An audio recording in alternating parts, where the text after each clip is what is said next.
Ai, graças a Deus eu terminei a faxina. Só colocar esse lixo aqui e acabou tudo. Nossa, tô tão cansado. Eu andei tanto e não encontrei nada. Olha, tem mais um lixo ali. Deixa eu lá olhar. Vai que eu encontro alguma coisa. Nossa, quanta coisa! Olha o tanto de trem que tem aqui.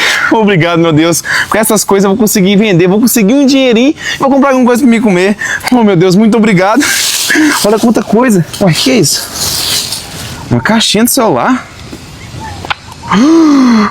Meu Deus do céu, olha o tanto de dinheiro que tem aqui dentro.